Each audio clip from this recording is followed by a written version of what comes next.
Yes, I'm a videographer. I create captivating, hypnotic, trippy ass inspiring content. Hell I yeah. love Yeah, man. I And love artwork. doing Your Oh yeah. paintings? Damn. Oh man, you Yo, got it. go And check it special out. effects makeup. I do lots of different things all combined into one moving picture. Who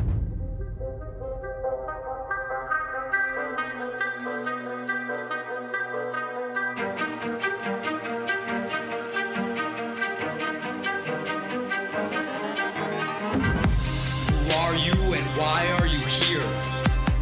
Are we gonna live life in fear, or are we gonna stand up and make sure we're heard? Are we gonna hide or live life by our word? With integrity we can be all that we can see in our mind's eye until we're finally free.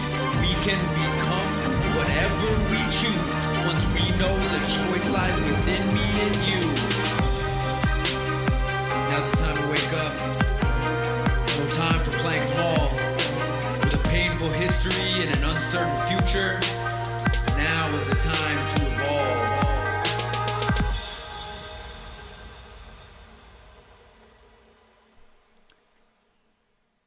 Welcome to the Unapologetically Human podcast with Dan Boyven. Thank you so much for tuning in, as always. You know, I see some of the stats on the show, and I wonder, who is it that is listening? It's certainly not all people that I know. So if you like the show, you know the deal. Give it a 5-star rating, give it a review on Apple Podcasts, and that really helps other people find the show. But more importantly, I want to hear from you. Whether it's to share something that you liked about an episode or to give some constructive feedback. It doesn't really matter if it's positive or negative. I actually just want to connect, you know? So if you want to reach out, probably the easiest way to do that would be on Instagram. You can find my Unapologetically Human account at Unapologetically. That's spelled UNAPOLOGETICLI. Or you can reach me on my personal account at DRCS Boyven. That's BOIVIN on Instagram as well. All right. On today's episode, we have a follow-up conversation, part 2, with Sofia Pacitti. And we basically talk about all sorts of things to do with relationships and how much of a roller coaster they can be, or they generally are, just like life. Relationships tend to be, in my opinion, one of the most challenging things, whether friends and family, but especially intimate partnerships. And we talk about a lot of the challenges that can come along with that, including relationship dynamics in different types of relationships. You know, our cultural stories and literature, movies, a lot of the stuff that I know I heard, and Sofia, is that monogamy is kind of the only choice. And over the past few years, I've really been questioning and thinking about if monogamy is, in fact, the right type of relationship for me. And I've been exploring the idea of open relationships, whether that be polyamory or a new term that I've learned in recent years, ethical non-monogamy. And I want to speak to the timing of this a little bit, because I think for creatives, we can get really, really discouraged sometimes when we procrastinate or our perfectionism gets in the way of us really accomplishing the things that we want to accomplish, and especially accomplishing them on the kind of time frame that we want to accomplish them on, because things tend to usually take longer and get pushed aside, even if we manage our time well. But I actually recorded part one of this episode. It's near the end of October now, and Sophia and I had a conversation. We recorded part one and part two of this 2-part episode back in January of this year. And then I finally got around to editing and posting the first episode sometime in May. And I sort of jokingly said to Sophia, it took me 4 months to edit the episode and get it out. And I kind of was like, hopefully the next one doesn't take 4 months again. And I was like, no, it won't. But, life happens how it happens sometimes. And, you're not on anybody else's timeline but your own. And, especially for the people that might judge you, which I certainly have experienced myself, for, taking longer to do things that I talk about wanting to do, or it seeming like I'm not committed enough or this or that. I've had some really important people in my life share with me that they've even lost respect for me because I have taken longer than they seem to think that I should have. And one particular instance that happened in was when I, a few years ago, performed for the first time an original track with a friend of mine. And then I made an Instagram account for my new artist profile, artist persona. And I wrote my post like, welcome to the world, Max Straxby.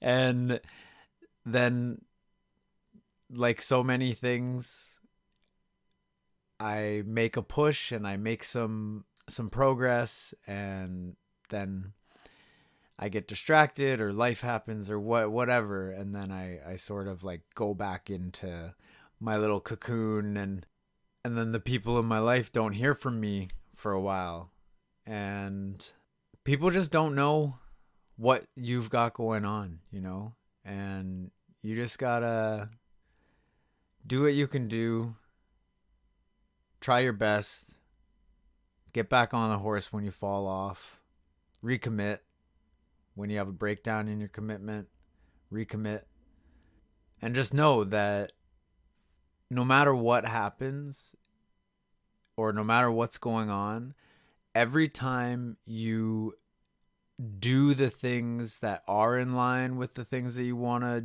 accomplish, with the person you want to become, that it doesn't matter that you had a breakdown. Every time you get back on the horse, every time you get back up, that's a breakthrough. And case in point, with the declaration of me sort of introducing my artist persona to the world, that was a few years ago. And my girlfriend Justine and I, and one of my best friends Adrian, we had recorded a 4-track EP at the end of 2018 and kind of near the beginning of 2019. And there was a whole bunch of different reasons why, but then we never released it. We showed it to a bunch of people. We got a lot of great feedback, but we wanted to do one more track that just wasn't seeming to happen. And then life took over. But lo and behold, some exciting news. We did actually just release that EP with the 4 tracks recently. So it's available on all the major streaming platforms. You can find it on Spotify. Our group name is Spiritual Superheroes, and the album is called Angel Numbers. And we're super proud of it. And we're so happy to release it into the world finally. We've got a couple other great artists on there as well, Sisa Puede and Phoenix Blue, Justine is Crystal Rain, and Adrian is A Persona, and I'm Max Draxby. And, you know, we put it out. So that's just a note on timing, just as far as, you know, it's like me and some friends created some music and then we shared it a bit, but we didn't really like put it out there. And I recorded these 2 episodes quite a while ago, and then I sat on them. Oh well, you know, sometimes you get to things when you get to them. So don't be too discouraged if you have things like that going on in your life, because I know so many creatives and so many artists and so many aspiring entrepreneurs and coaches and just so many people in my life that, you know, we tend to get so down on ourselves when things don't go the way that we think they should or others think they should. And, you know, we're all on our own timelines, and, you know, just do your best and recommit and do the things. That being said, this episode, it's all about relationships. It's about monogamy, open relationships, boundaries, how sometimes we can feel trapped in monogamous relationships, the importance of communication no matter what kind of relationship you're in, and just how challenging it can be to, you know, navigate this world and this life and relationships and figure yourself out and find yourself or create yourself, and just the beauty of that journey and the people that you meet along the way, and the importance of loving and honoring yourself and your needs as you navigate your path. So, without further ado, here's part 2 of my conversation with the one, the only, Sofia Pacitti. Mwah. Hope you enjoy. And if you do, come on, share it. Share it with someone. Someone you love. Someone who needs to hear some of this shit. All right, here we go. It's really amazing. Yeah. That is amazing. Yo, you got to hook me up with a link, because that would be so useful. Yo, I'll put it in the show notes. Yeah, we'll send it. It's just like shout out to Wellness Together. yeah, it's just wellnesstogether.com. I was doing that a bunch yesterday. Like, Yeah. we were talking about something. I was like, shout out to fucking so and so. Shout out to this. Yeah. You want to That's sponsor so the show? funny. Yeah. I wonder Shout who out to your Lindor. first will be. I don't know. Yeah, I feel like I've had, like, you know, the online therapy website / app called BetterHelp. Have you ever heard of it? Never heard of it. It's like, it's just, yeah, it's online therapy. I've done therapy on there a couple times, so I like kind of thought, like, you know, getting some like sponsor like that Yeah. would be cool. No, for I've sure. I've seen them sponsor other shows that I like too, Mm-hmm. but I gotta get those fucking listeners up. Yeah. Oh yeah, I think that's so cool. Yeah, I should say the more you bring on awesome guests like Fia and you keep them coming, the more listeners there'll be. Yeah. Anyway, Talk about you guys me. have a great combo. Yeah. Anyway, all right. Well, have Thank fun. you. Thank you. Yeah, enjoy, and I'll be listening. So looking forward to it. Love you. Love you. So nice to see you. You'll be listening after. Both. I'll be eavesdropping a little She'll bit. be eavesdropping. No, I'm putting in and- my headphones, but every now and then I take a I mean, you'll hear a little something here Yeah. and there. Okay, have fun, guys. I'm not exactly the quietest person. No worries. Close those doors. All right, How just is this? Yeah, plug yeah. my headphones in here. Give me 1 sec. Yep. All right, what are you saying? Does it sound okay? Yeah. Yeah. it sounds Okay, good. cool. All Yeah, right, good. Yeah, it'll be probably, because it's different headphones, it'll be a little bit different of like a sound than yesterday's, but that's fine. That doesn't matter. Okay. I'm not gonna have them together in like one episode anyway. I'm just gonna split it into a part 1, part 2. Sure thing, man. No problem. That sounds great Yeah. to me. Awesome. Well, welcome back. Welcome back to the Unapologetically Human podcast. Thank you. We got round 2 here with Sofia Pacitti. Hey, thank you so much for having me again. Yeah. It's always an honor. Yeah, thank you. No, I'm so glad to continue our chat. And I thought about here, wait, I'm dragging I have my computer on just like one of those old school like wooden TV trays right now. And I'm like dragging it across the floor as I'm talking. I'm like, it's probably gonna be in the audio. That's fine.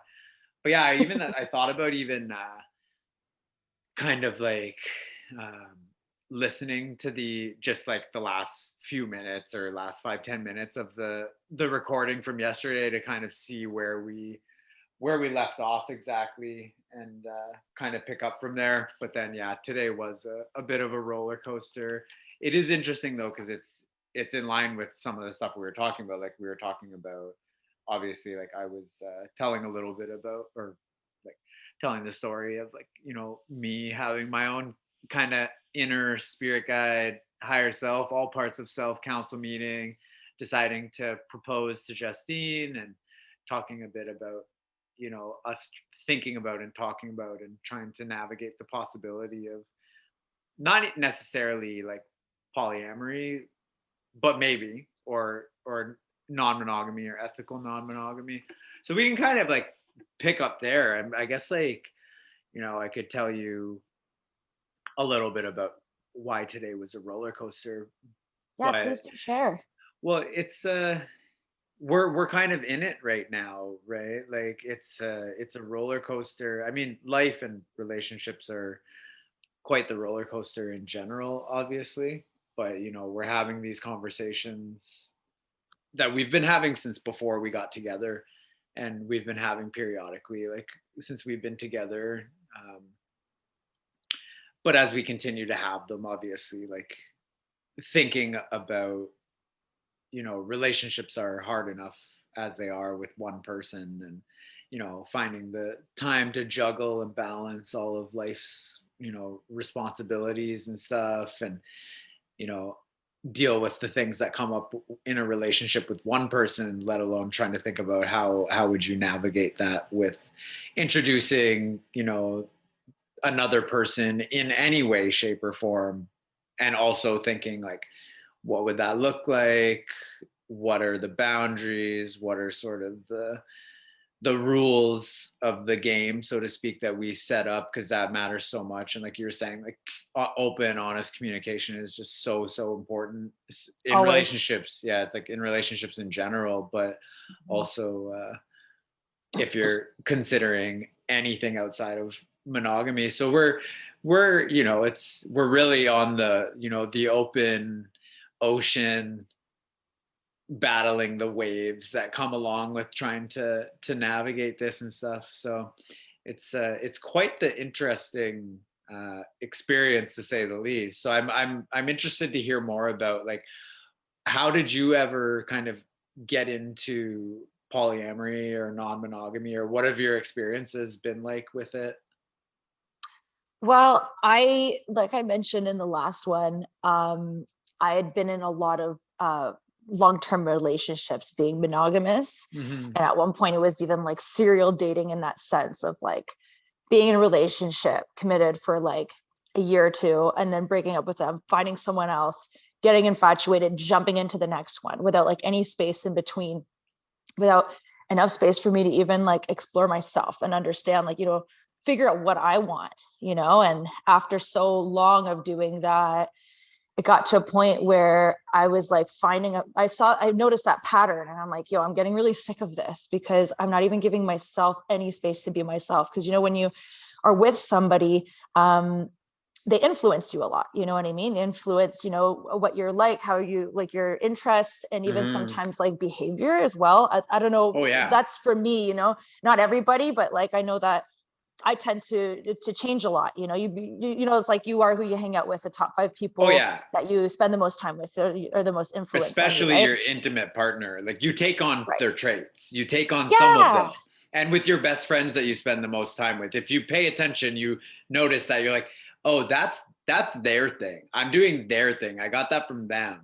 And Exactly. now it's like now, and it can be tough because you can, I find that for myself as well. It's like I can really find it hard to know myself and be myself when I know I'm taking on the traits of another person, sort of, in ways. And it can be Yeah. hard to like, I think it's like a boundary issue in some ways, even, of really knowing where you start and stop and they start and stop, and that you're two individuals in a relationship together. And a lot of times it's hard to not really intertwine yourself with that other person. And that's one of the ways it shows up.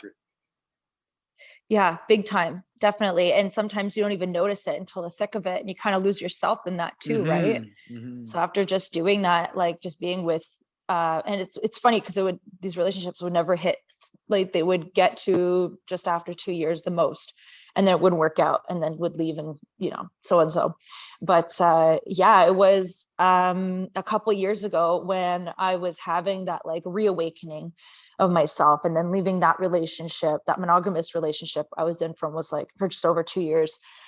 And I told myself, okay, I'm doing this for me so I can focus on me, but also just to have that freedom, to be that free spirit, and to not feel like I'm only committed to that one person. You know what I mean? Just give myself all that space.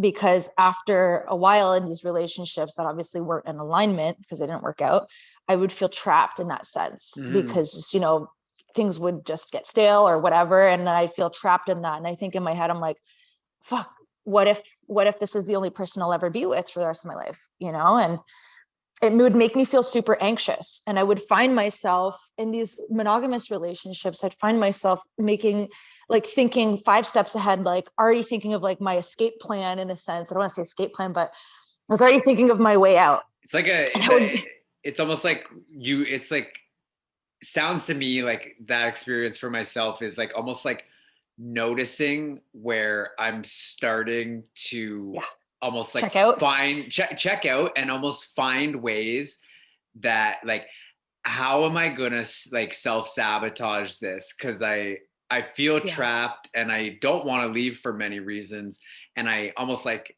find it hard to. It's like that idea when you finally do end the relationship, and then you have the hindsight is 2020. You realize like this hasn't been working for a long time, and I've known for a long time that it probably wasn't going to work and I should get out of it. But it's hard, right? So it's like picking up on those like almost like I'm almost like looking for my way out kind of thing is like, I think, relatable. Yeah, that's how it'd feel. I would feel like I feel like I'd be mentally checked out, and I would get to a point where I'm like, okay, I'm really like planning on ending this if things don't change. So obviously communication, talking to said partner and letting them know, hey, not really feeling this, I'm gonna give you like a 2-month notice type of thing, as weird as that sounds. But I have the decency to say that, hey, I'm not feeling this, as we know this isn't really working out, and if it doesn't work out, I hope I'm okay with ending this and moving on type of thing, because like, why beat a dead horse? I was raised to not stay with something if it doesn't feel in alignment. And not like, I understand people say, well, don't give up so easily. Like, you always give up on things, but really it's like, hey, I have to understand what's worth my time and energy if it's truly what I want. So yeah, I told myself, like, when I had that reawakening, I got out of that relationship, I'm like, okay, I need to rediscover myself. I want to have this freedom. I don't want to feel this trappedness. And I want to get myself to a point where I'm so in love with myself, and I raise my vibration so high to a point where I get connected with a person that's on that same vibe. And I'd always think to myself, it's really crazy. I always thought to myself, even in these relationships that I've been in the past, whether I was single or in relationships, I think like, am I ever going to find that one person that makes a difference, that changes everything? Is that even a thing? Is that only just infatuation at the beginning where I think, oh my God, they're the one, I can see myself with them forever. And then down the road, things get stale or whatever. And I thought, like, who knows, like, is polyamory or non-monogamy something that we should all try? Is everybody supposed to be in monogamous? Because we've all been raised to be monogamous as being the only choice, like you'd mentioned before. But really, at the end of the day, it comes down to the person. Like, it's not like one of them is better than the other. There's some people where that's what they're most comfortable with, and that's what resonates with them the most, and other people it's the other thing. So I just kind of went into, like, I met a lot of really amazing people because I was raising my vibration, getting aligned and manifesting other freaking awesome people. That's when, like, I got into the whole Kula Soul thing. Shout out to Kula Soul, by the way. Shout out to Kula Soul. Yo, Kula Soul, the freaking amazing core group of people that would throw these amazing parties and these wicked talks and ecstatic dances. And I remember going to the first one and I met all these wonderful people, and I just really loved all the connections, you know what I mean? So yeah, and I just didn't feel like being, I didn't want to just jump into the next thing, even meeting someone amazing, because I'm like, what if it's that same pattern, you know? And I just thought to myself, like, when am I ever going to meet that person? Who knows? I don't know. So yeah, so having that space gave me the chance to just be free and to not be tied down. I met a couple of really amazing people and physically connected with them, and understanding that communication is always key. You know, it's always key. And letting them know, hey, this is my situation. I don't feel like being tied down, but I'm happy to connect with you, to even have something emotional, but to not like be like a unit, you know what I mean? Because I just didn't want to be sure of anything and getting mistaken by like infatuation, because that would happen a lot. It was the same pattern. I would get into something, be super infatuated, thinking it's the one, and it's a cycle that kept repeating itself. Well, it's also biological. Like, that's like the actual chemicals and hormones that are at play in the lusty, powerful, obsessive, passionate, infatuated beginnings of a relationship. It's like, it's biologically, chemically like mediated, essentially. Like the oxytocin that's being released, the serotonin and dopamine that are being released at a beginning of a relationship are so much more.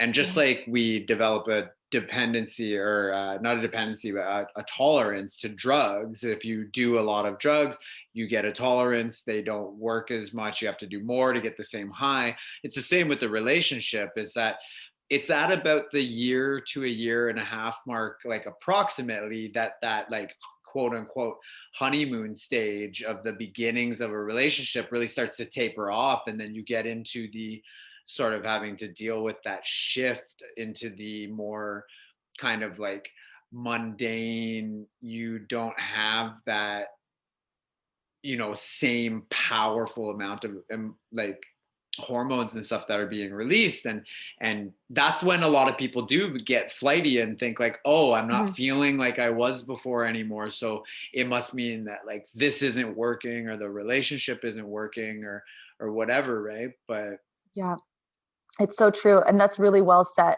It's really, really well said in that sense. And it usually happens after the year and a half. And that's when you really can tell, like, you can see someone's also true colors, because, you know, at first you're in a relationship, you meet them and they want to really show off to you. They really want to make sure that they nail you down, at least from my perspective, you know, being a woman, you know, they would impress you and everything, and vice versa, you know? But it's then, so like, natural. Of course. Yeah. But when they stop trying, and those things that drew you in all of a sudden stop happening, it's like, okay, so why were you doing that? You think I'm here to, like, because I'm stuck here now and I'm not going to go anywhere. You don't have to do it. You know what I mean? That's where I would be like, no, this is bullshit. You know, I don't have time for this. It doesn't make sense to me. And just after doing this always, like, so, like, just for so many times in my life, that's where I said, okay, enough's enough. I need to focus on me. And I would just, you know, and the communication thing was huge. So anytime I'd meet somebody who was interested, and I say, listen, this is my situation. I'm also seeing this other person, or two people or whatever, and know that, you know, these are my intentions, and we're all transparent in this sense. Because sometimes some people could know that other person or not, you know, and understand if they're comfortable with it, and they're not just doing it just because they really want to be with you or whatever. So just knowing their intentions and making sure they know your intentions. So I was non-monogamous for like several months, basically, and having all this time and space to just be myself and to do what I needed to do and figure out what I liked, what I didn't like, and raising my vibration, which helped a lot. And that's when I met Magic Mike. And there was something different. And I was like, okay, what's going on here? You know, is this what they're talking about? You know, like when you know, Mm. and, you know, to touch upon something else, my parents, they've been together for, I think, 35 years. And when they met each other, it was the type of situation where it's like, when you know, you know. The first time they met, one of their first conversations was, what are you doing for the rest of your life? I want I want so and so, I want this, I want that, I want to start a family. I need the captain of my ship. I want someone that will stay by me and take care of me and help me and support me, type of thing. And basically my dad saying to my mom, okay, so like, when are we making babies? And they just knew. And since then, they've been together and flourishing in the relationship. And I've always held my standards to that. Well, those are the stories that we've got too. Like that almost sounds like a stereotypical Disney fairy tale story It where really does. you're just going to meet the one and you're going to know and you're going to get married and have babies and the white picket fence and buy your house and have your cars and live happily ever after. Meanwhile, for many people, while for some people that may be a reality, it certainly is. It's like for many people that's not the reality. And then you get to the point in the relationship where, again, it's like, you know, when you're past that year and a half mark, and that, you know, that powerful lust and connection and chemistry, emotions, hormones that like starts to dwindle down around that time frame.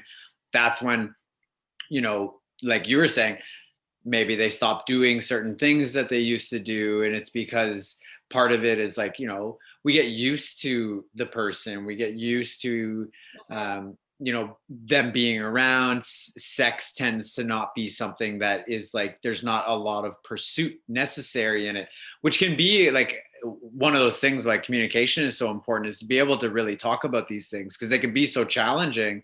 Partially, it's like partially because we didn't get that cultural story of how difficult like it is to really be in a relationship, and like this idea that if it doesn't just work on its own, sort of, that it must be wrong and you should leave it.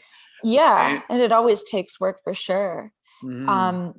And seeing my parents, like they've been together for 35 years and they're so madly in love.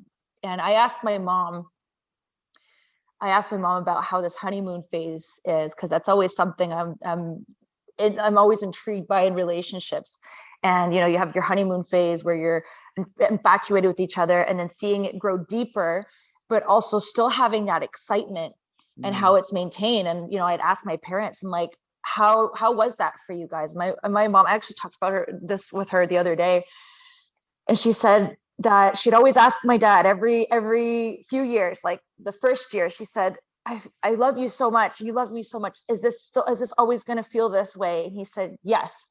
3 years later, is this going to fade? Is it always going to be like this? He said, no, it's always going to be here. And 5 years later, 10 years later, they still had that love. And I'd see that and I'm like, fuck, I want that. And I know it's possible. I know it is, because when it's the right person, they will continue to wow you. They will continue to show that interest and to try, you know what I mean? And if it's not fully in alignment, if they're not doing that, then it's not meant to be, you know, because if they truly, truly love you, they would show it.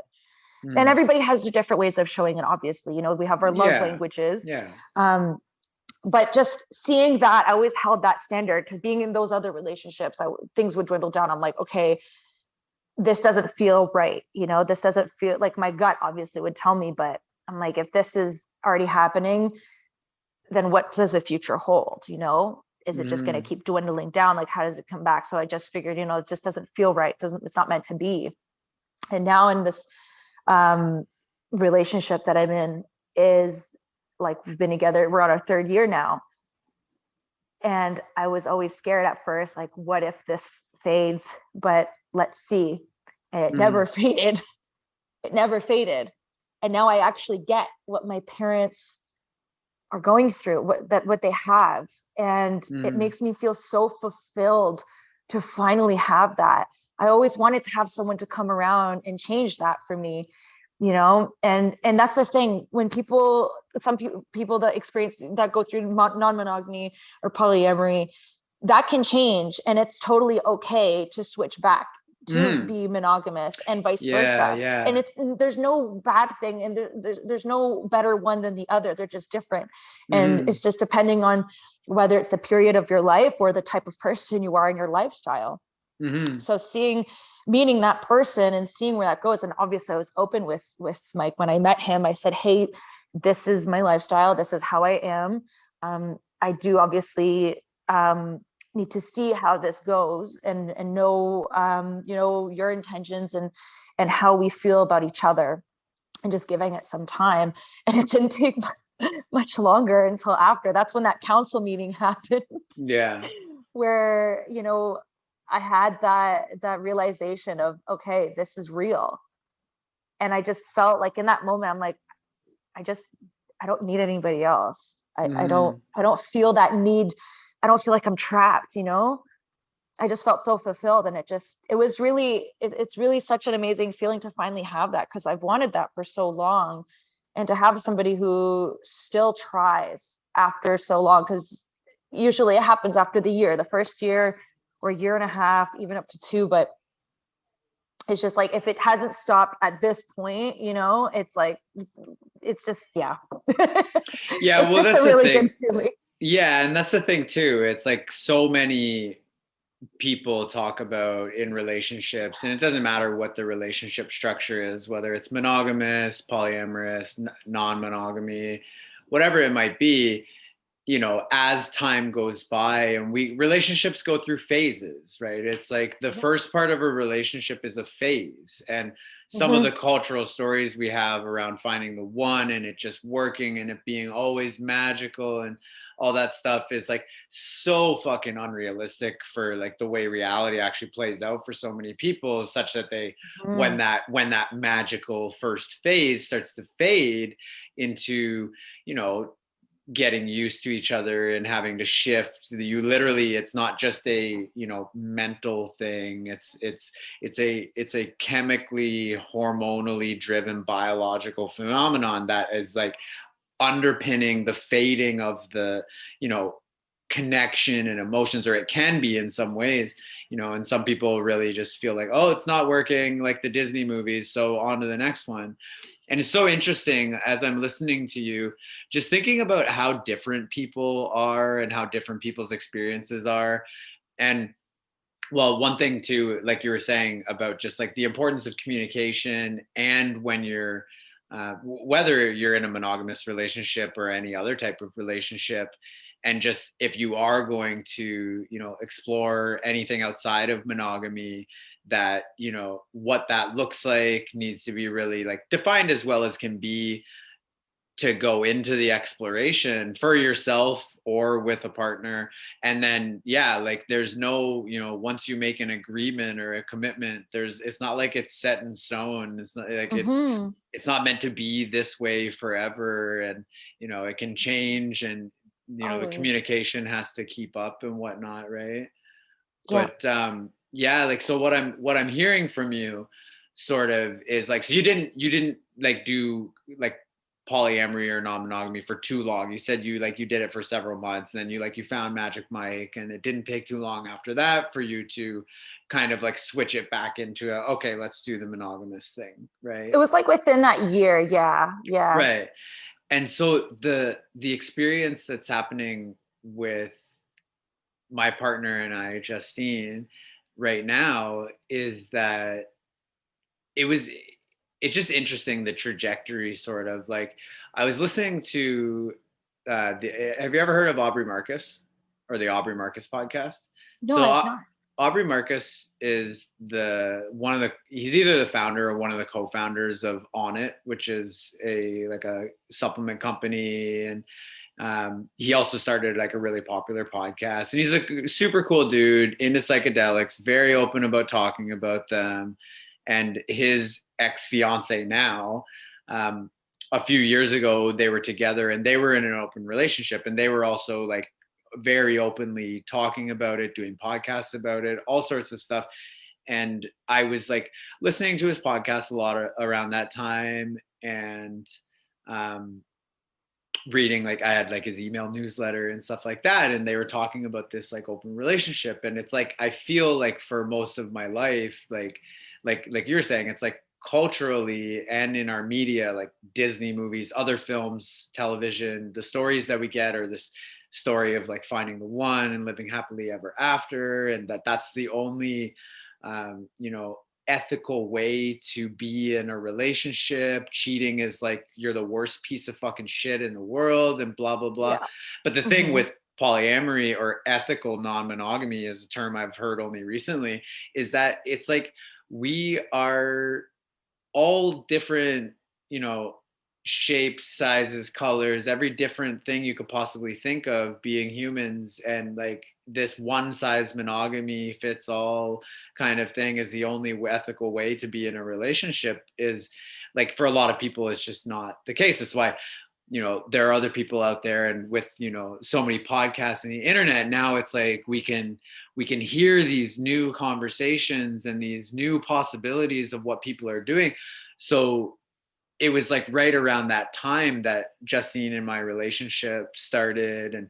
And so the thing about, you know, ethical non-monogamy is that cheating is bad. And even if you're like, it's all about the ground rules and the communication, because it's like, well, if it's not part of the ground rules that have been openly communicated and agreed upon, then it's still cheating, and it is still bad. Like, it's not good. Absolutely. You know, and you that's can why, still cheat. You can still cheat in a non-monogamous relationship. right, because you can break the ground rules. You can still break and lose the trust of the person who cares about you and that you care about, by going outside of the boundaries that were set of what they're comfortable with, you know. And yeah, just like being open and honest and upfront about it, which I have been in my intentions throughout our relationship, is something that I've been just really interested in, to say the least. And in some ways, you know, it's almost like there's like a human nature thing that we have, where, like, you know, when someone tells us not to do something, we want to do it. If someone tells us to do something, we don't want to do it. Even if it's something we ultimately do want to do, we don't want to do it because they told us to do it, and we're like, fuck you. Oh my God, tell me about it. Yeah. Right. And so it's like, it's just such a different story from the experience that you're telling me, because it's like almost like you had this experience where like your mom and dad had a bit more of that fairy tale going on, and that finding that one person and being able to keep the spark alive, so to speak, you know, which so many people talk about. Like, the longer a relationship goes, you have to be very intentional, monogamous or otherwise, to have rituals and practices and habits, like date night, going out, maybe role playing in the bedroom to spice things up, doing different things, so you don't get stuck in that like routine and then feeling like something's missing or dead or whatever, right? But yeah, so it was like, it was right around the time that our relationship started that I was really looking into and sort of becoming very kind of intrigued by and excited by the idea that, you know, people are out there having different types of relationships, and they're speaking about it openly. And that's the kind of, like, hearing that kind of thing, you know, like someone may hear about this for the first time if they hear this conversation and start being like, oh, like, you know, there's different possibilities, and this one size fits all, it's got to be monogamy or else you're a piece of shit type of thing is like kind of fucked.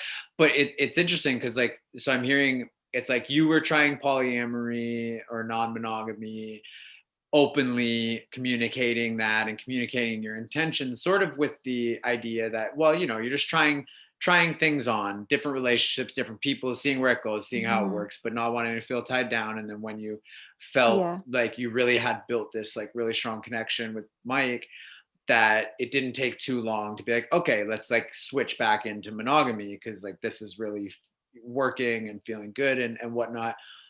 And for me and Justine and I, it's like, it's something that we've talked about throughout our relationship, that like we think we want to make sure that we start out monogamous and really build a strong foundation together, Mhm. so that we know that essentially it's like she's the queen, I'm the king. She's number one, I'm number one. And if we're going to invite anyone else into it, there's a rock solid foundation that we know Always. that we're standing on before we invite anyone else in or Yeah. go outside of the relationship to explore Mhm. anything. Mhm. And especially for me, because it was around that time too that I was exploring my own sexuality, coming to terms with that I'm bisexual, and this has been a Mhm. fucking roller coaster of a journey.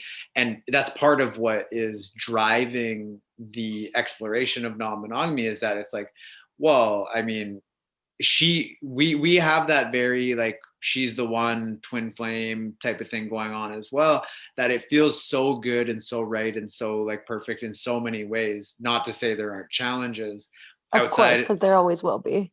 yeah, outside of this area too, but it's like despite the fact that I too have found this person who I believe to Mm. be the, you know, potential to be the one that I can have a, you know, a long lasting committed loving relationship to, Ah. because I haven't explored my sexuality with men a bit more. And also just the idea, you know, how many men have a sexual fantasy to have a threesome, and they never do, right? They just sort of accept that monogamy is the only way.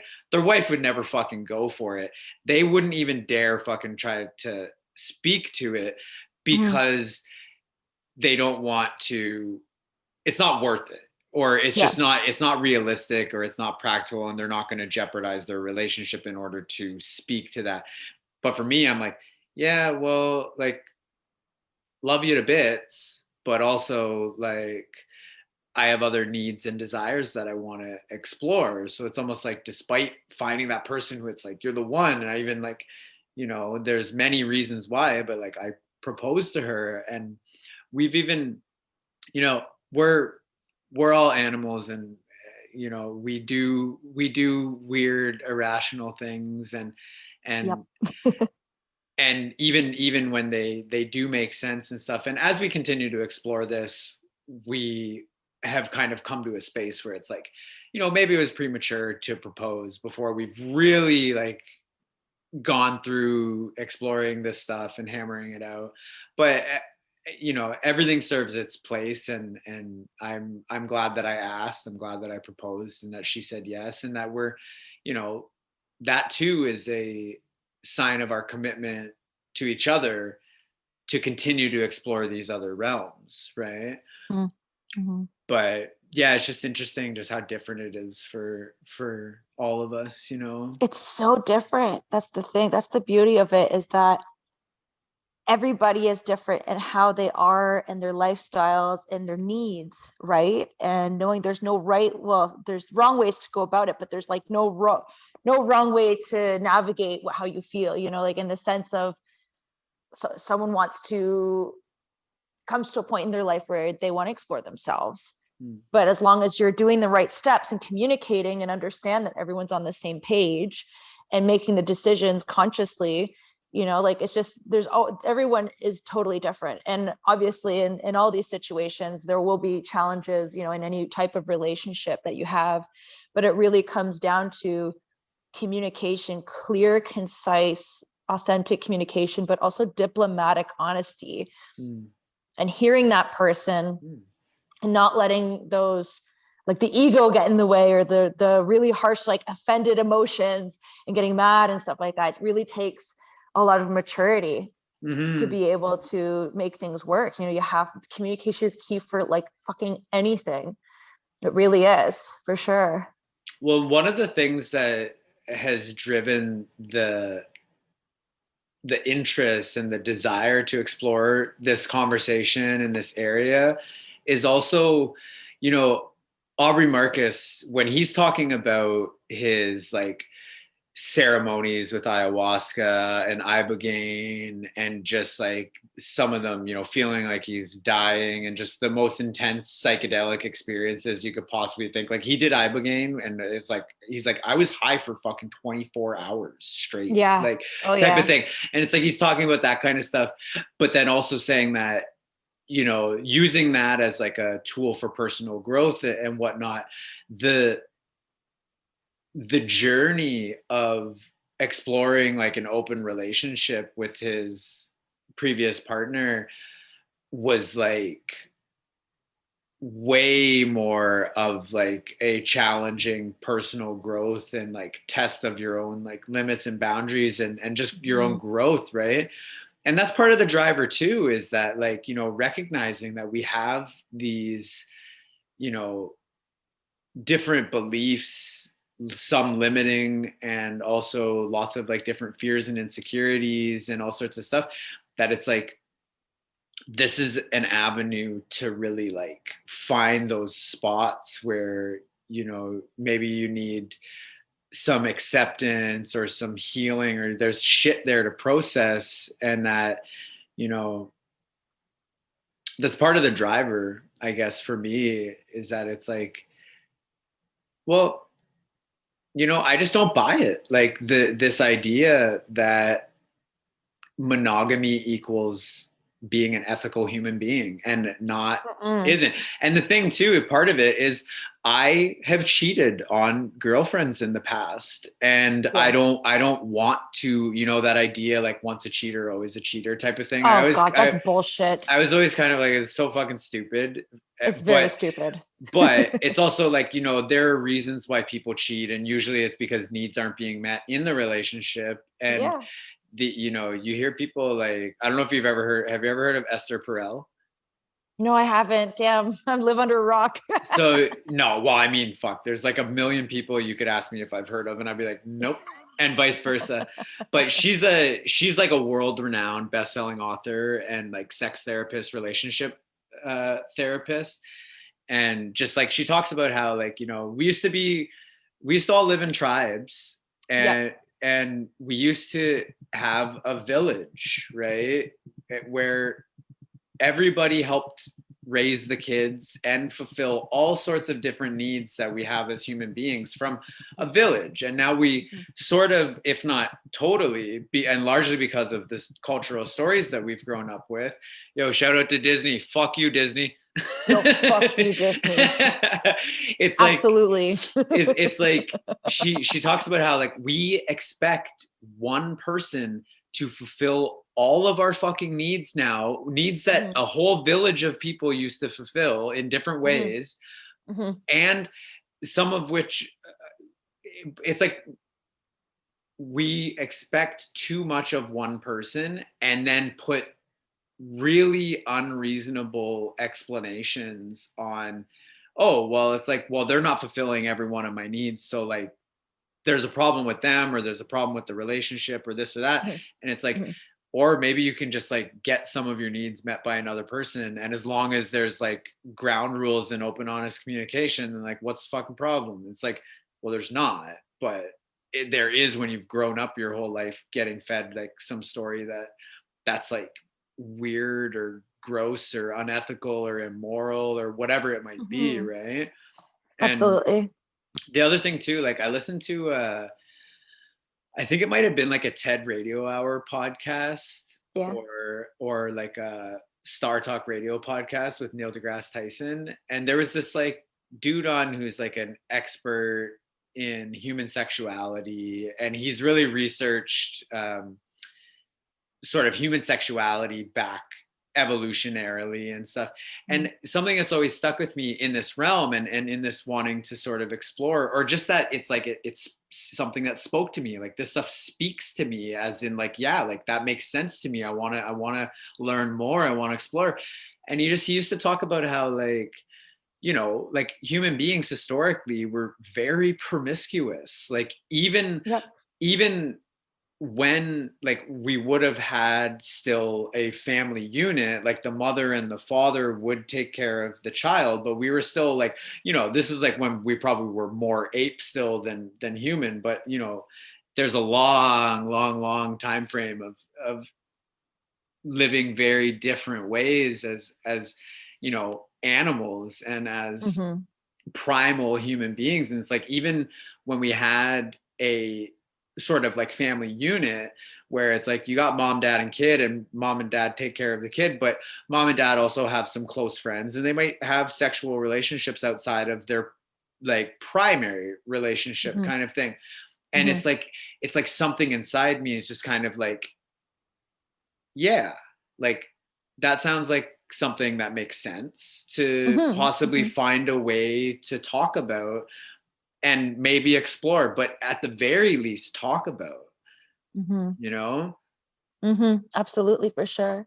Yeah, and to add on to that thing that you said about expecting one person to satisfy all these needs and having these super huge expectations, and it's funny 'cause I would think about that a lot myself in previous relationships that didn't work, because I know I'm a lot and I'm a lot to fucking deal with. I'm not one handful, I'm motherfucking two fistful, man. Like, so I always think to myself, I'm like, am I too much? Yeah.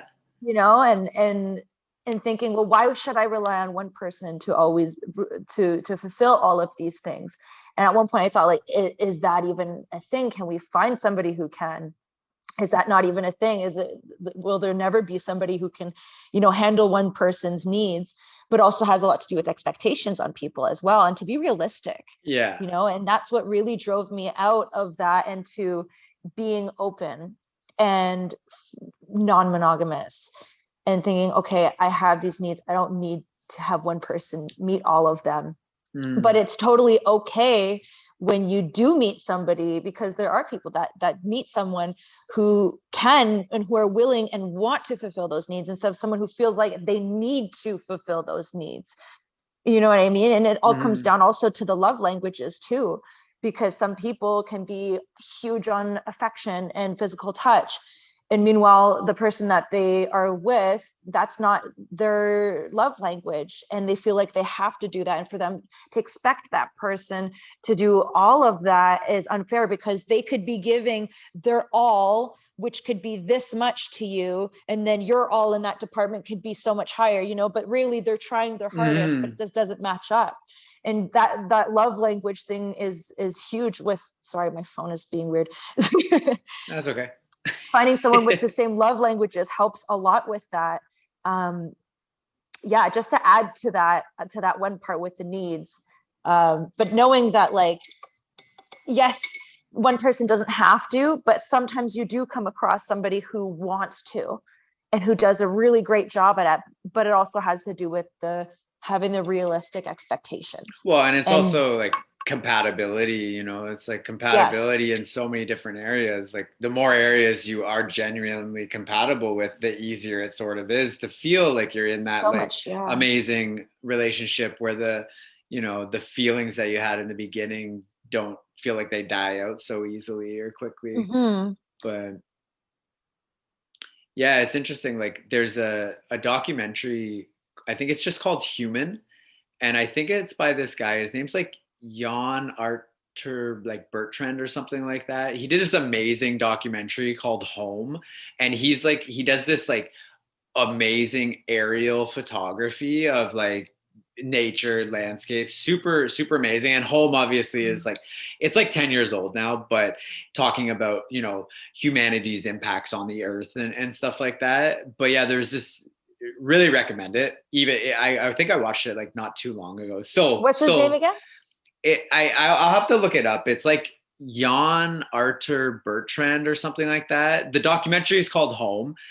Just really loved that documentary, so recommend it. But Justine and I started watching another one of his, and it's called Human, and it's like similar, showing lots of these like landscapes and showing like, you know, these big shots from like a helicopter of like human societies and the things we've built. Civilization. Yeah, and then having like deep philosophical questions and conversations about what it means to be human, and just having people from cultures all over the world answer in, you know, their subtitles in their own language at the bottom. And another in this realm, something that just like hit me and like was just so relatable and stuck with me is one of these guys that it showed him talking a few times, and it shows a lot of the same people answering different questions and stuff.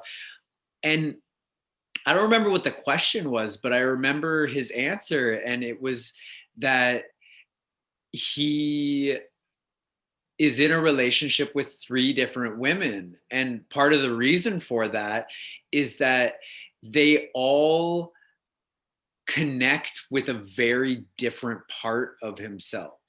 Wow. And that, and again, for me, it was kind of like this, like, yeah, like that just makes sense because it resonated with you. yeah, it resonated. And it's because it's like, there are parts of me with, it's like with Justine, she is so amazing and we connect on so many levels. And like, I want to build a life with her. I want to create a family with her. I want to, look back on a future, like in the future, look back on our life together. But just that doesn't have to mean that we're sexually or just in general intimately exclusive to one another. And there's so much garbage in our culture about what constitutes cheating and this and that. Like, it's like, if you even talk to it, you even talk to or like look at another person, like it's cheating. And it's like, I heard the term, there's been kind of this term microaggressions like floating around for the last few years that I've heard a lot. And in the last couple of years, I heard someone like calling some sort of behavior or activity like micro cheating. And it's like, that's micro cheating. It's like, no, that's you being an extreme level of insecure and jealous, and fuck you and your stupid ass micro cheating, because that's not the fucking reality for micro cheating. A lot of people, right? Yeah. And have you heard of the term emotionally cheating? Yeah, well, it's the same. It's pretty much the same thing. It's like if you even talk to anyone and start developing a connection with them in any sort of way, or an attraction, then it's like cheating. And it's just, that's part of the whole conversation, is that like, do you really love that person? Are you really in a relationship, monogamous relationship, because you love that person and they love you?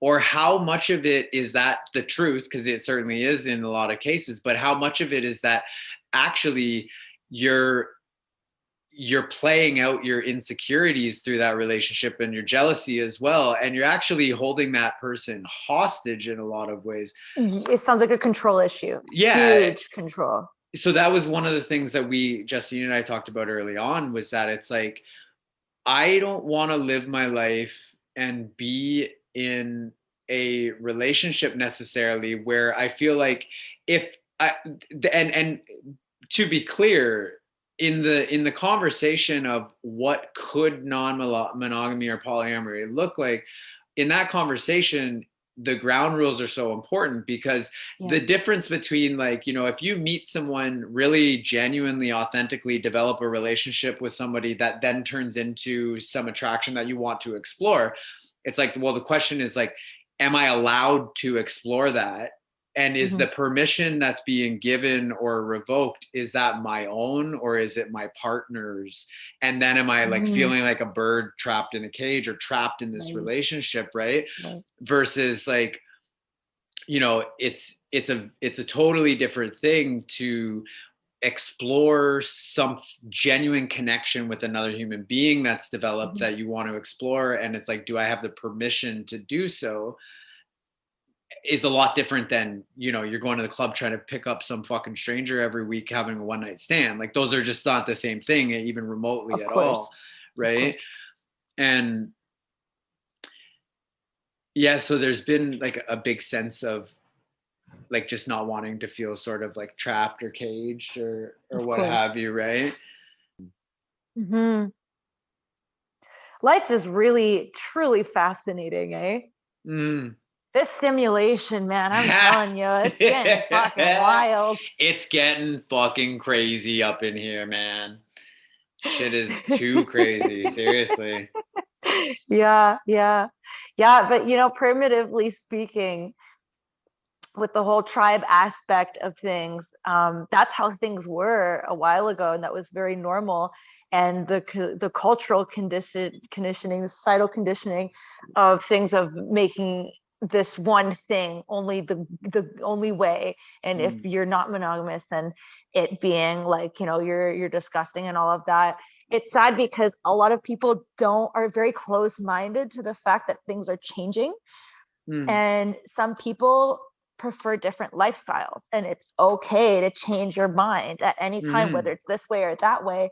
And there's no reason to ever hate on one way somebody lives their life. If they're not hurting anybody and they're doing fine, then what the fuck's the point? You know what I mean? And it's same goes for other people in monogamous relationship, because I've seen people talk shit about that, saying, oh, monogamy, no, that's you're brainwashed, you know, because I've seen people like that, and it's just like, dude, but you're no one to judge, though. You know, it's just, it really comes down to what people prefer, you know, and their lifestyle and everything like that. So there's no wrong thing about either one.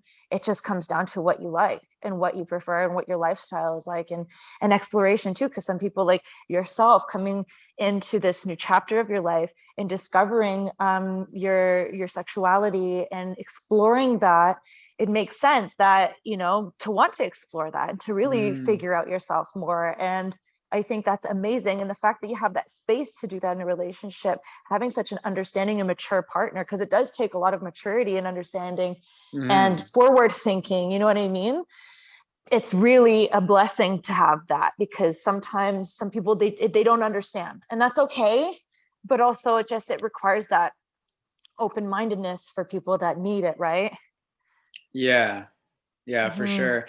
And yeah, it's just, like people, I've heard before that one of the biggest mistakes that people make is thinking or believing that other people, generally speaking, especially if you're generalizing across like larger populations and cultures, especially, like different cultures think very differently, and different people within the same culture think very differently. And so one of the biggest mistakes that we make is believing that other people think like we do, basically. Oh God, yeah. You know?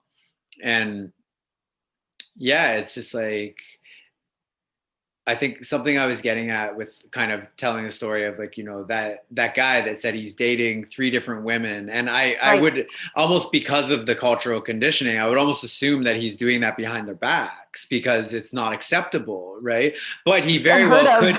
Right. Exactly. But he very well could be like open and honest and letting them know. And like some cultures have been like, whatever, that's fine. And, you know, if you look back, it's like, the further back you look at humanity, and even today still, with so many different animal species, mammals in particular, it's like the alpha male has tons of women, like all the women want his baby because he's the alpha male, and kind of thing. And they're just these, like, we have that come alongside a lot of these stories. We have these sort of moral judgments that come alongside them, that we almost expect or demand that these sort of culturally belief-driven ideas that are they're much newer. Like, culture and society as it is today is much newer than the millions of years of history, biological evolutionary history of humanity. And that, you know, some of the things that are going on in wanting to explore different types of relationships per se is like, there are primal animalistic desires and urges that you may have like 95% of the needs and desires met with your relationship with your monogamous partner. And that's sort of what I was saying with like Justine. It's like, she's so amazing and we're so compatible in so many ways that, like, I asked her to marry me and I really wanted to. And I'm so glad that I did and that she said yes.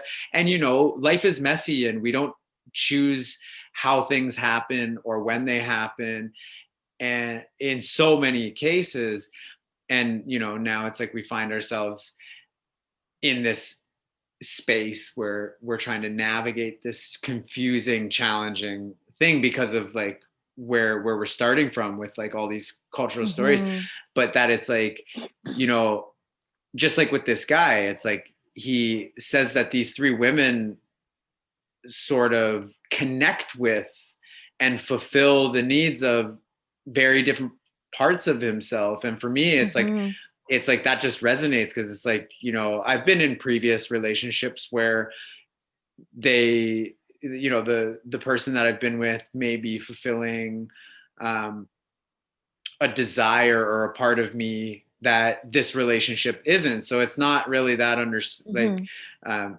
hard to understand the desire that, well, maybe I can have the majority of my needs met within this relationship, and so can you. Mhm. And we can still allow ourselves and each other the space to explore having some of those other needs met that this person may not Mhm. be able to meet. Like you can do your Mhm. best to have open, honest communication, but some people they just either are unable or not interested or just totally unwilling to Mhm. try to, you know, satisfy certain things. And for a lot of people it's like, well, the only option then is to either leave the relationship or suck it up and Yeah. let that part of yourself slowly fucking die inside you, Yeah, and grow resentment. Yeah. sort of thing, right? And for me that's the thing, like I've just been kind of like, I'm very clear, like bisexual or non-monogamy, whatever, with any of that, like I am a masculine man. I'm also very, you know, connected to my feminine side and stuff like that. But like, I really love being grounded in my masculinity. And I am clear that like, I want to be a husband for a wife. And, you know, I'm in a relationship that, you know, made me for the first time in my life feel like this is the person that I'm going to be able to do that with. And I want to do that with. And I would like to, you know, Esther Perel talks about the we have these very different competing drives for both stability and security and freedom and authenticity, you Mhm. know, and that those often clash, and like that clash is what's at the heart of like a lot of our problems, particularly in a monogamous Yeah. relationship. And that, you know, it doesn't necessarily have to be that way. Like you can, yeah, I don't know. I lost my train of thought a little bit, but That's I okay. hate when that happens, and like a lot of times it'll come back around. But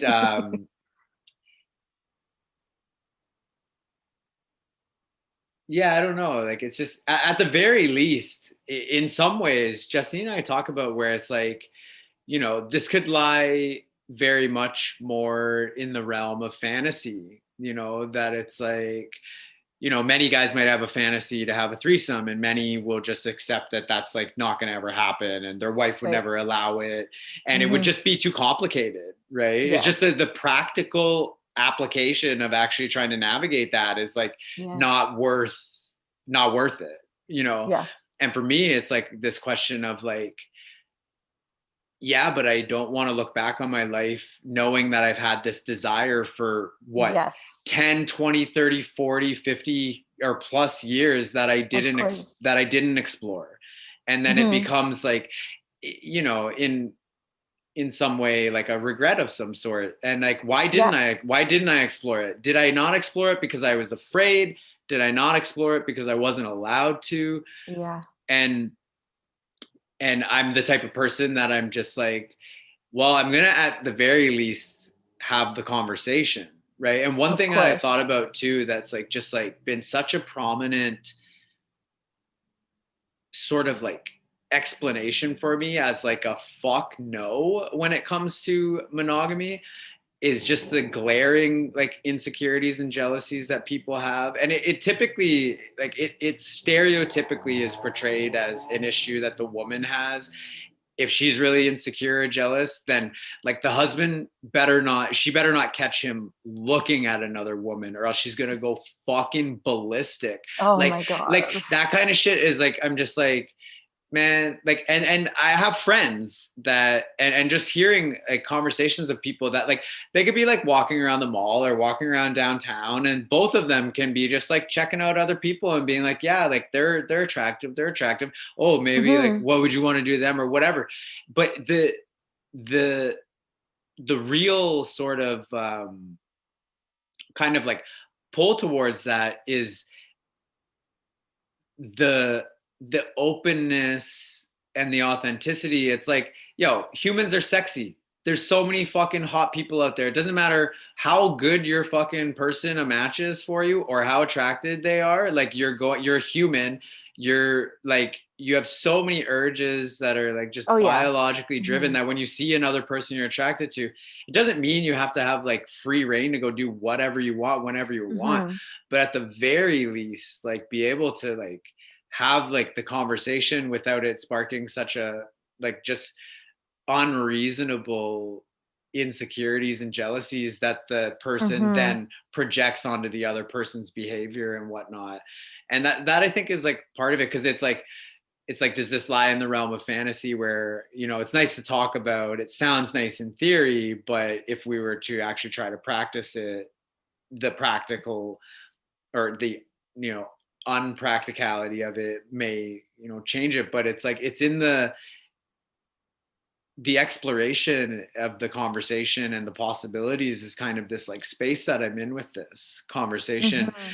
And despite having found this person that like I do truly want to build a life with, Mhm. I know that I can't, or at least where I'm at with it right now, and it might change. And there's a variety of ways that that might change. It might change through, you know, further conversation or through exploration and just actually experiencing something and then being like, oh, well, that's actually like, yeah, it's too much of a headache, or it's just too complicated, or one relationship's hard enough without introducing anyone else into it. Or it could go the opposite way and be like, actually, no, like this is fun, and this is like, I don't see anything wrong with this or whatever. But you never know until you ask those questions and you explore Right. that instead And of just avoiding it. human sexuality and like relationships are so deep and powerful parts of like who and what we are, that it's like, it's not a trivial thing to not want to Mhm. look back on. Because one of the things that opened me up the conversation within me about my own sexuality as well, again, was around the time, because I was like listening to Aubrey Marcus's podcast, reading his newsletter, and he's just like really openly talking about these like different ways of like being, living your life and relationships. He told this story about, he was on like a retreat of some sort, and they were doing like some yoga or stretching, and he had this experience where the instructor was a male, and he came over to help him like stretch his leg or something, but it was in such a position that could be seen as like sexual. Like, he was laying on his back with like his legs up, and the guy came down to his like sort of crotch groin area and was helping like, you know, stretch his hamstring or something. And he felt this like well up of something, and so he was writing about it to explore what that might be. And he's just saying sort of like, well, like, look at the whole, you know, talking about relationship structure is like one thing we've had handed down to us in many ways through our culture and stories and our family and whatever, but also like sexuality and homophobia and all sorts of stuff. So he's like writing about this question about, you know, like, I am sort of feeling this like internal little knock of like homophobia, like this could be seen, like this male instructor helping me stretch and the position that we're in could be seen almost as like a gay sex kind of thing. And then, and like what those types of things bring up. And he's just like talking about this. And he said something to the effect of like, if I had any inclination that I might be gay or bisexual, then I would explore it, because I don't want to find out 20, 30, 40, 50 years down the road that I could have been having sex with men and or not just women for the last 50 years, enjoying myself and having a great time, and like not doing that for whatever reason. And that was like one of those things where it's like, you know, this random motherfucking human being just wrote this thing, and I took in this, you know, conversation, and it landed for me in such a place that it actually helped me open something up for myself, that I was like, yeah, like I know enough for myself that I have questions and I have concerns about like my own sexuality, because the culture has made me concerned that like being gay or by anything but straight is the worst fucking thing you could possibly be or do. Yeah. But it's like through exploring that, I got to, and I continued to get to know myself better, accept myself more, Yeah. love And myself more. and honoring yourself. It's so important to honor yourself and your needs, you know, and seeing what comes up and exploring that, because you never know. And like you said, 20, 30, 50 years down the line, looking back, like, fuck, I could have actually been embracing who I am. I could have been Mhm. honoring myself and learning more, because, you know, through experience, we learn so much more. Yeah. You got to honor Mhm. yourself. Yeah, yeah. And that's part of the conversation and the exploration is like, am I living my life the way other people told me I have to? Or am I trying to actually figure out who I actually am and how I actually want to live my life? And, you Yeah. know, it doesn't matter. You know, it doesn't matter what choices we make. Life is hard Mhm. and confusing and Oh, yeah. challenging. And, you know, monogamy has its perks. It has a lot of great reasons why it is the norm. And it has its challenges, and the same goes, it's like polyamory or non-monogamy also has its perks and challenges. They're just For different. sure. Yeah, Like, they're just different. Yeah. yeah. Nothing in life is perfect or easy, but, you know, through those hard times, that's when we learn, that's where we grow, that's where Hmm. we become stronger, for sure. And, you know, I think it's just it's really amazing to be living in this day and age where things are becoming more and more accepted, and Hmm. people are seeing that there is not just one fucking way to live. There's not Hmm. just only one right way, and that's being straight and heterosexual. Like, you know, like it's a really amazing Hmm. to have the freedom to do these things, even though there is still a lot of ignorance happening in the world. And there are still a lot of people that don't get it and that will judge and shame and blah, blah, blah, because of their own insecurities and probably a lot of closeted things and desires that they Hmm. want. But to be in this day and age is really amazing, to be able to say, hey, I'm bisexual, or hey, I'm gay, or whatever. Hey, I'm non-monogamous, or, you know, anything. I am very grateful for that, and we can celebrate that and Hmm. not judge it. And it's getting better. It is getting better. And as Hmm. time goes on, it will be more and more and more accepted. It's just, it takes a lot of time because people are really stuck in their ways. And that's when that cognitive dissonance comes in, and they're like, what, new information? No, I don't like it. So I'm going to shame it, or I'm just going to deny it, you know? Yeah, well, it's like there's that quote that like things really change when the previous generation dies. Yeah. It's not through fighting them, it's through when the generation that had these other beliefs is no longer around, that's when the culture is actually like different, and that's part of those changes that we're seeing, Yeah. and more acceptance in so many ways, is that a lot of people that held more rigid beliefs about all these different types of things is like they're just not here anymore. Yeah. They're not You here to realize it's pass, not working. well, Yeah. and to pass those beliefs on to other people. So it's like I hope Yeah. through, you know, just like people have really affected me with the content that they make, the openness and authenticity and the conversations that they have and the things that they put out there. It's like that's part of why I wanted to start a podcast in the first place, is like, you know, I'm just out here trying to human as best as I can and explore myself and figure out, you know, what the fuck is going on in the world, which seems to be harder and harder these days. And I just hope that, you know, conversations like this provide some type of value and help other people as well with whatever it is that they might be I was literally exploring. just going to say that it's conversations like these that help people understand, and it gets them thinking and seeing and witnessing a different perspective and broadening their perspective to Hmm. open their minds up, for sure. And this is what it's about: communication. Hell Communication is key. yeah. So It is.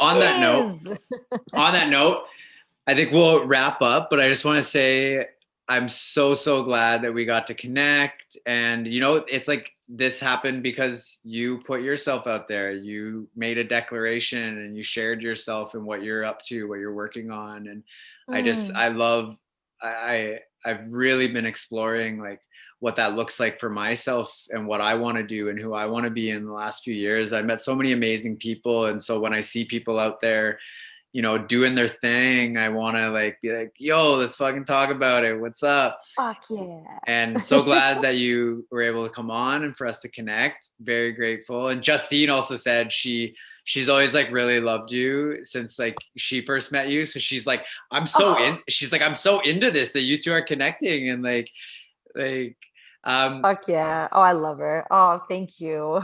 yeah. I So feel so seen. yeah, same. Thank you. And so yeah, as we do on the end of podcast, where can people find you? Tell them like Well, what's your handles, your website, where can they find your services, and even take a minute or two to just talk a little bit about like what you're up to with your services and stuff too. Like yeah, absolutely. So you can find me on Instagram is where I'm the most active. So that's at Fia the Artist, FIA the Artist. Also my website, www.fiatheartist.com. Yeah, so I'm a videographer. I create captivating, hypnotic, trippy ass, inspiring content. hell I yeah. love, yeah, man. And I love artwork. doing, Your oh yeah. paintings, damn. Oh man, you got Go it. check it Special out. effects, makeup. I do lots of different things all combined into one moving picture. Yeah, one thing that I'm actually working on right now is a package deal I've got going on. It's called the Third Eye Activation Package, where I will deck you out in crazy face paint makeup. You have this awesome third eye, and when I look at people's faces, I don't just see their face. I see lines, I see activations, I see their third eye, I see the colors come through and the expression. So what I do, I just see it on their face and I just paint over it. I'm just painting what I see. So it's a really immersive, expressive shoot that I'm offering, along with a bunch of other things, obviously video service and all that fun stuff. But yeah, it's basically, I am here to put you in the right light so you can shine, because we all deserve to shine. The world deserves to see you for who you are and sharing your message and just being you. And I'm all about that. And yeah, when it comes to just being you, let me fucking get my camera and capture that and show the world, you know? That's what I'm about. And what a beautiful note to end on. And yeah, I saw the pictures of your recent one that you posted. They look so sweet. Dude, that's what, you know, that's another one I'm working on. It's called Not Your Average Headshot. I've tried Yeah, I doing saw regular that today. headshots. Yeah. I saw that today. I've tried doing regular headshots and I'm like, yo, I can't do the basic shit. So I'm like, how do I theify this? Yes. So I figured Not Your Average Headshot. It's literally everything but normal. It's you, but really in the most eclectic, alien, galactic, weird type of way, because who the fuck wants to have an average headshot unless you're, you know, LinkedIn, I get it. But like, come on, man. Come on. Get weird. Get fucking weird. Yes, get weird. You got it. Yeah. All right. Well, thanks again so much and have a great night. And I'm sure we'll chat again sometime soon. Absolutely. Thank you so much, Dan. Bless you and bless this podcast. Excited to see you again. And thanks for having me. Okay. Take care. See you. Bye. All right. Thank you so much for listening to this episode. Thank you for listening all the way to the end. Whoever listens all the way to the end to hear the stereotypical bloopers and little funny shit that I tend to put at the end. You guys are the best. Girls, guys, girls, whatever.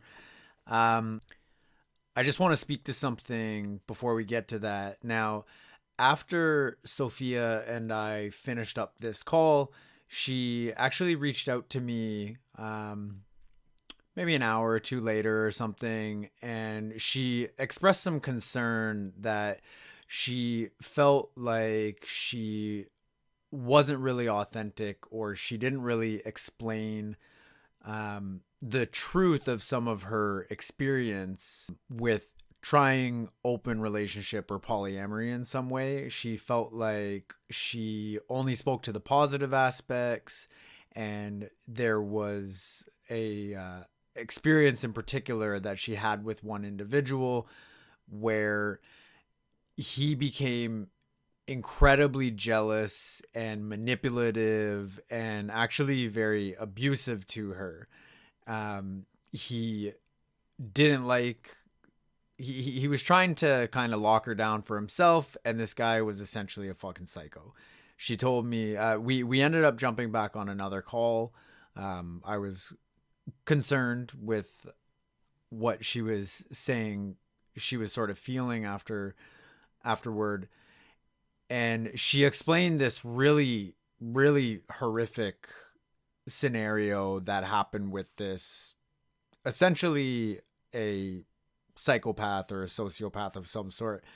And she just didn't feel like she had been totally authentic and didn't want to necessarily totally leave it as though, you know, the conversation being directed at all toward monogamy being bad or not for everyone, and polyamory being good or just better for some people, as if there aren't any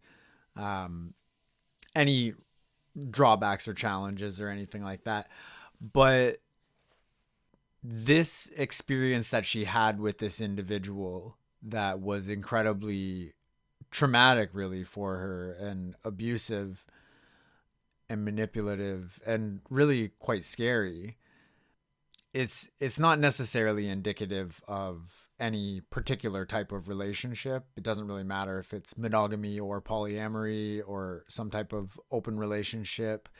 You know, there are a lot of really fucked up people out there. There are a lot of really damaged people, and, you know, hurt people. And you just always have to make sure that whoever you're getting into a relationship with, whether it is a friendship, a work relationship, or especially an intimate relationship, that you be weary of the people out there that will prey on your kindness or generosity, or, you know, they'll prey on you. And it doesn't matter what type of relationship you're in, that can happen to any of us.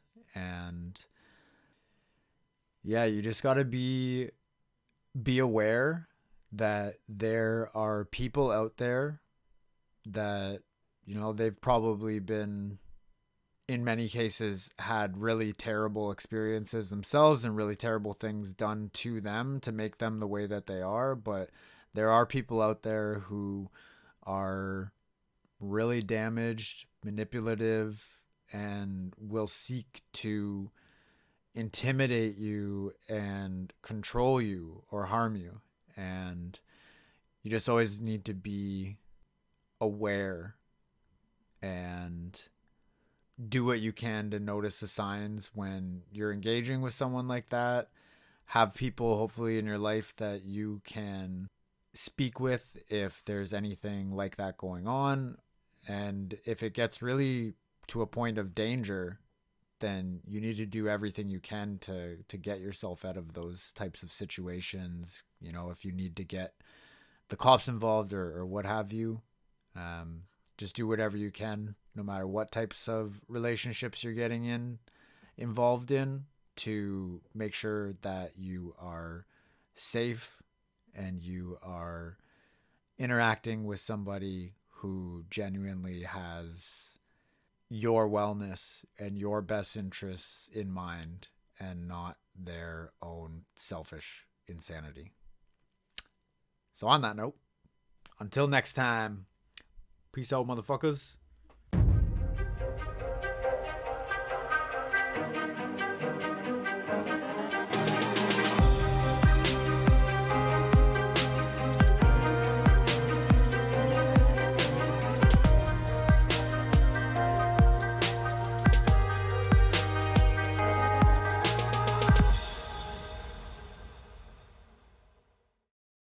Life hack: use a bobby pin as a roach clip.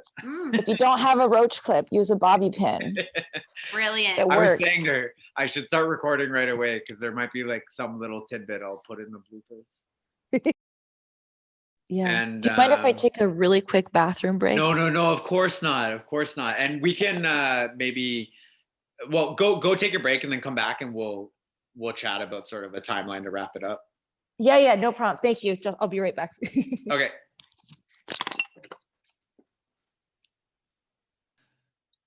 Well, Sophia's just gone to the washroom, and I'm just sitting here by myself, just thinking, what are we even talking about? What are we trying to get at here? What am I trying to get at? I mean, I think part of it is just a conversation. It's interesting to, connect with people and hear what their thoughts are on different ways of being and exploring and living life and exploring our humanity and our sexuality. And